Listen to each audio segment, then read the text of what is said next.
कलाकारों की और साहित्यकारों की और बुद्धिजीवियों की भूमिका सबसे अग्रणी रही है। उनका सोचने का तरीका, उनका करने का तरीका और लोगों को बताने का तरीका बहुत ही नायाब होता है। हम सब कलाकारों के बीच में काम करते हैं। जेएमए और ललित कला अकेडमी दोनों ही कलाकारों के बीच में अनेक वर्षों से एक प्रमुख संस्था के रूप में काम करती रही है। सो मुझे लगता है कि ये हमारी रिस्पॉन्सिबिलिटी भी है कि विकसित भारत 2047 में कैसा भारत हमारा दिखेगा, विश्व पटल पे हम किस रूप में उसको प्रदर्शित कर पाएंगे, इसके रिगार्डिंग हमारी सोच लोगों तक जानी चाहिए। न वरन कि ये पूरे देश में बल्कि आने वाले जनरेशन को भी ये पता चलना चाहिए कि आने वाला देश, हमारा जो भविष्य है भारत का, वो कैसा होगा।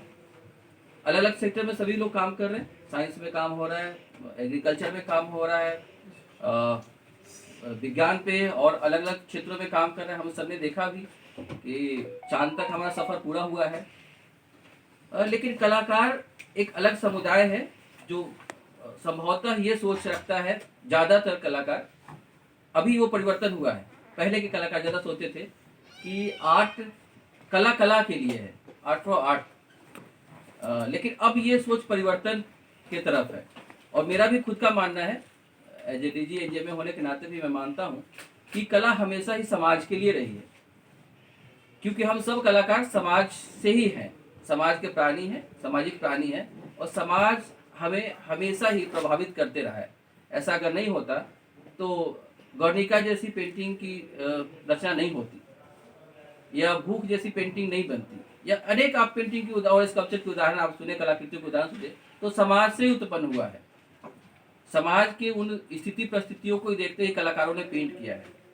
सो इसलिए ये कॉल एनजीएमए की तरफ से ये पूरे देश के उन कलाकारों को, उन कला विद्वानों को, उन युवा कलाकारों को, और साथ ही जो आने वाले देश के भविष्य हैं, जो छोटे बच्चे, जो स्कूल के बच्चे हैं, उनको भी इस मुहिम से जोड़ना मुझे लगता है कि एक प्रासंगिक विषय होगा।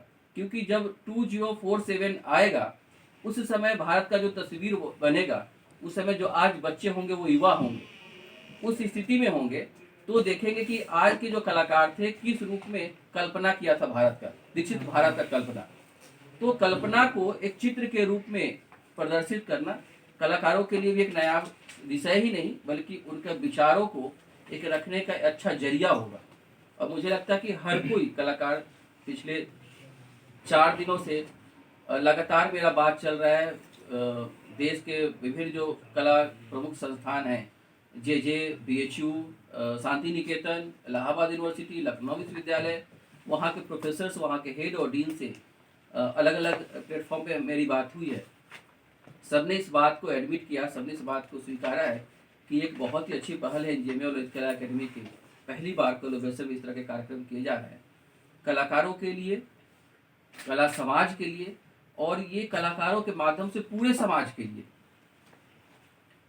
कल्पना ही ऐसा एक क्षेत्र है जो आने वाले भविष्य का निर्माण पहले बता देता है। लियोनार्डो दा विंची ने पहले ही अपने चित्रों में रचना कर दी थी कि किस तरह का हवाई जहाज बनेगा। बाद में हवाई जहाज का निर्माण होता है। ऐसे कई उदाहरण हमारे पास है। आज भी जब कोई कहीं खुदाई होता है तो पता चलता है कि कितने वर्षों के इतिहास हमारा रहा है, किस प्रकार का वहाँ का समुदाय, वहाँ का समाज डेवलप था, क्या क्या इस्तेमाल करते थे, वो सब कला के माध्यम, कलाकृतियों के माध्यम से हमें ज्ञात होता है। तो ये समय मुझे लगता है कि आने वाले भविष्य को, जो हमारे समाज, भारत, विकसित भारत हमारा कैसा होगा, वो कलाकार के दृष्टि से, कला के दृष्टि से